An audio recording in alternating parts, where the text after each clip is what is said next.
All right, David, you have some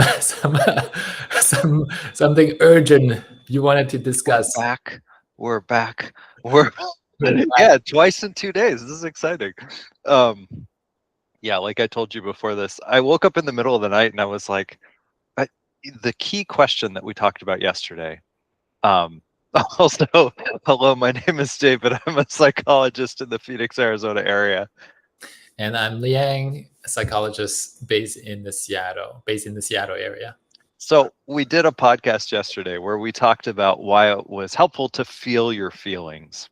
Mhm. Um, and I realized that the key question that you very intelligently asked yesterday, Liang, was like, David, why is it important to feel your feelings? And the answer I gave was kind of metaphorical or poetic, kind of, like a human is like a river or a human is like a computer, which Mhm. reminds me of Shrek, right? An ogre is like a parfait or an onion. Anyway, but I realized that some of our people listening might actually be interested in a more precise or scientific explanation of why it's helpful to actually feel our core experiences in order to resolve them and move on.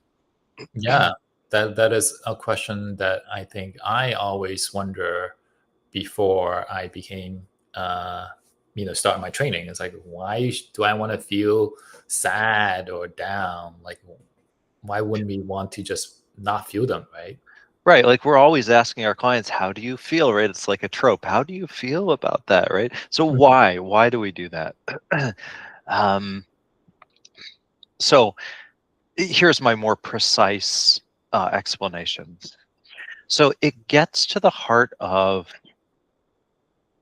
how we integrate our life experiences, which is to say how we digest them and Mm. make sense of them. So I'll try not to get too deep into the neuroscience weeds here, but you might catch me going there a little bit. So whenever we do something, an everyday something, let's say we go to the shoe store, for example, we Mhm. have physical sensations, right? Walking, feeling the temperature of the room.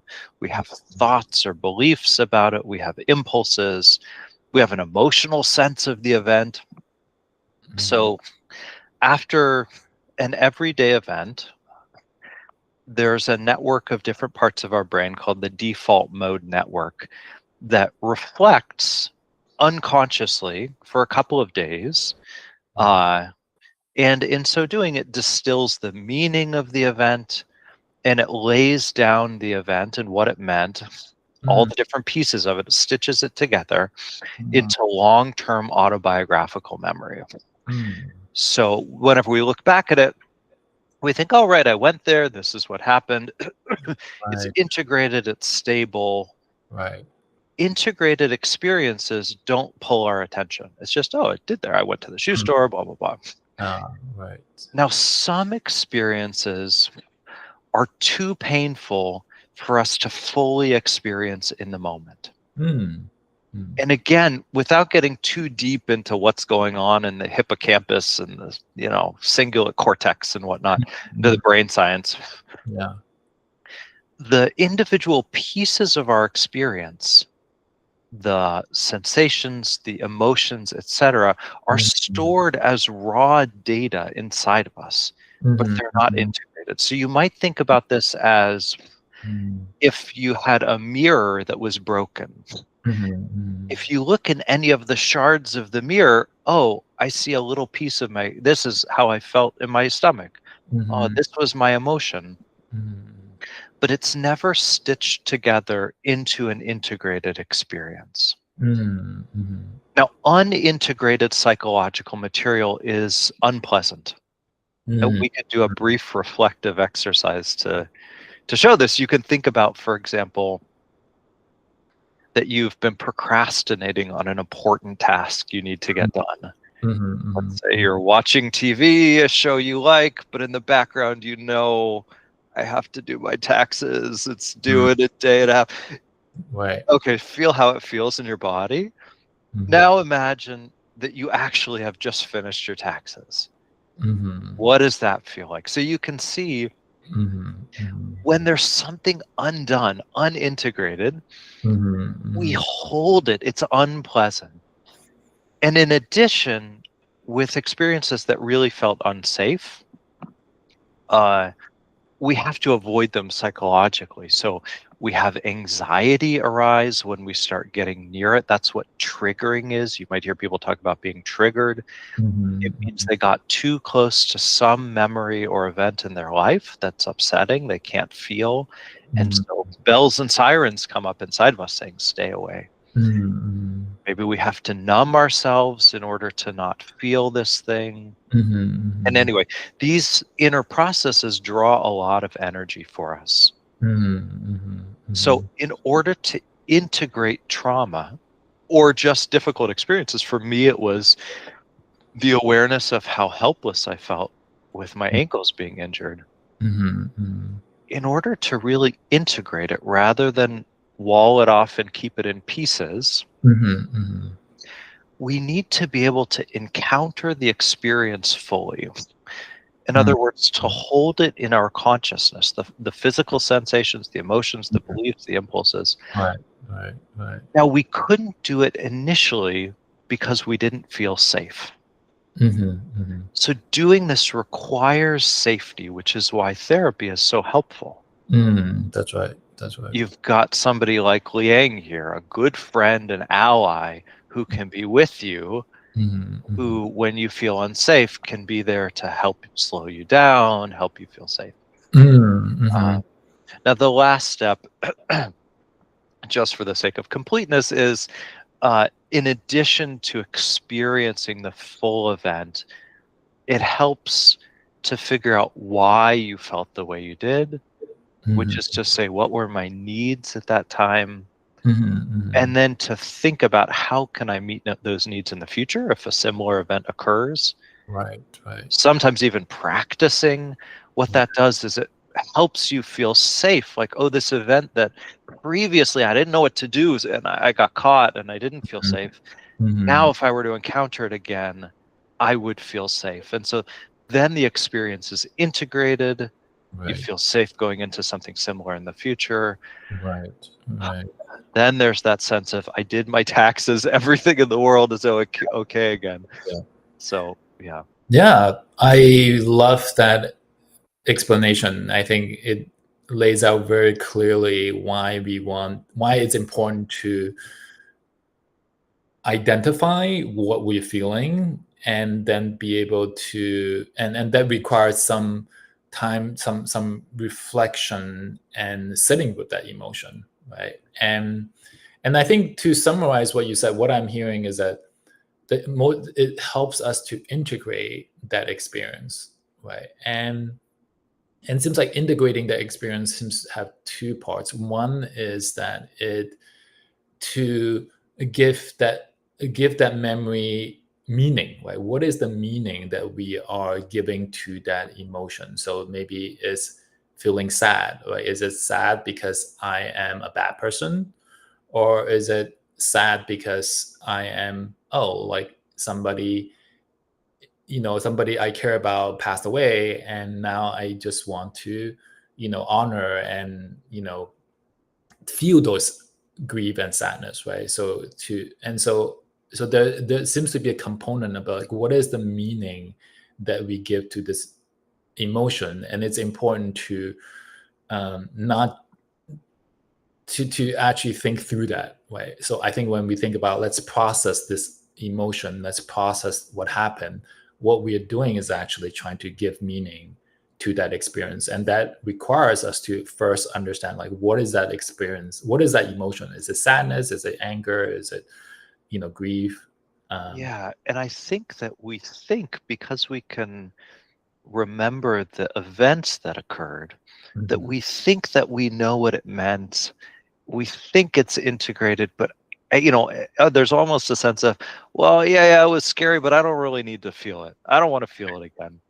Right. And it never ceases to amaze me that when we actually feel it, there is deeper information Exactly. inside of that experience about what it is that we need, that we can't get Right. from just sort of thinking about what we think we might need. Right. I think I like that metaphor of the mirror, right? It's broken, especially if something that's really traumatic, something that's really kind of impacts us in many different ways. Right? If we just think about it very briefly, we might just see what happened through that small fragment, but you actually need time to integrate and see, to process that experience from different angle, different perspective, right? Different state of mind. And so I really like that. I think the second part, I think what you described is like, understand the emotion can actually guide our action. So if you're feeling anxious about tax, if you recognize like, okay, that is what's making me feel anxious, and I actually need to take action to feel my tax, right? If I don't feel my tax, so it's like, and I think that's why people talk about emotion is like a signal, right? It's a message about like what you need, what your body needs, or what your life needs, right? And we need to listen to our emotion. So if I'm feeling anxious about tax, well, it's telling me that I should feel my tax, right? Um, and Yeah. if I don't do that, it just keeps bothering me, keeps bothering me.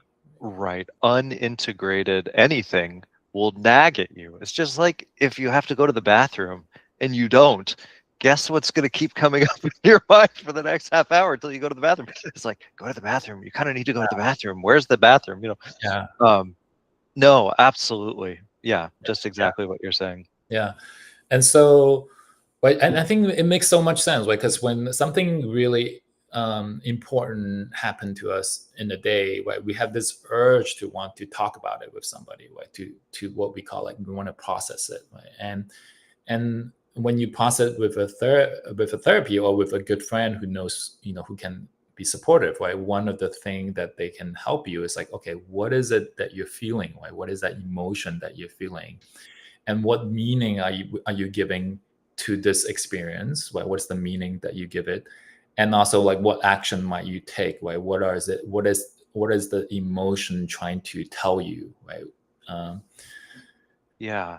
And it's not to say that we always do just what our emotions tell us, or even that catharsis is like a necessary part of feeling or resolving emotions. I think different fields of psychology differ on this. In my view, it's more important that you can hold it in your consciousness, that you can actually experience it, less that you can express it. And emotions give you a point of view.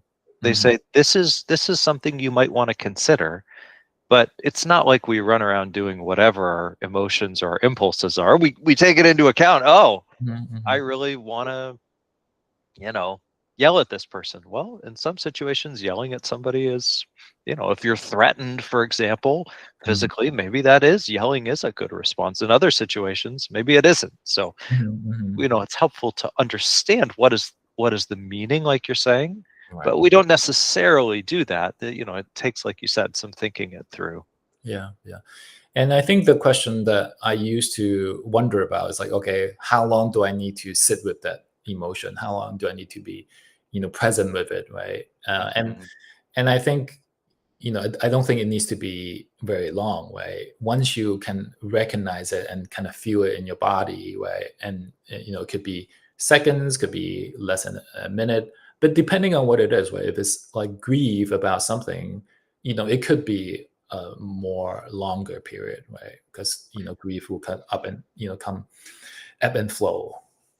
Yeah, grief. It's we could do a podcast about grief, but just like you said, it's because it continues to have meaning for you throughout your life. Mhm. Um, yeah, I mean, emotions in terms of how long to sit with them. It's interesting. Many people I work with say, I don't want to feel my feelings because I'm afraid I'll cry forever, or Mhm. it will never end. Um, and the truth is, or my experience, I don't know the truth, but in my experience, when you really feel the emotion, it's like a wave in the ocean. Mhm. You feel it coming, it grows, it crests.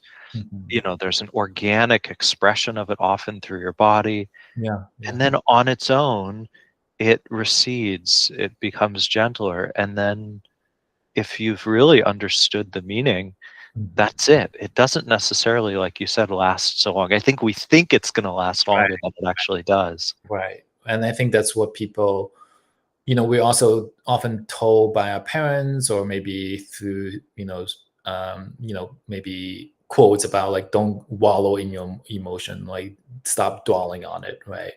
So there's a fear that, it's bad to get in touch or sit with our emotion, because that's what is, why would I want to do that? Like, that doesn't help me. And I think, unfortunately, it's an unfortunate message because, in truth, the opposite is true. As long as we have emotions or unintegrated psychic material, it sticks there. It stays there because it's still unintegrated. And so, actually, it ends up being there for much longer. Whereas if we can actually feel it in a safe environment, then it passes. I think you said yesterday, I loved what you said, that emotions move. Hmm. Hmm. The word motion is in the word emotion because the emotions, if you experience them, they don't stay the same. They keep moving, they change. Oh, I love that. Yeah, if you that's such a good way to make sense of, like, even the word itself is like, this has motion. Right. Never really thought about that. That's so cool. Yeah.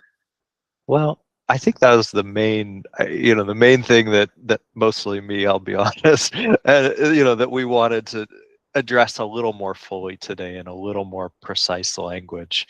Um, I'm all for, an ogre is like an onion. Metaphors help us understand things, but it's nice to know at kind of a deeper, more scientific level too what's going on. Yeah, I really enjoyed that conversation, and I think it adds to my understanding about emotion as well. So I really, just enjoyed this back and forth with you. And Yeah. I think for our listener, this will be a treat. You get 2 episodes in within a week.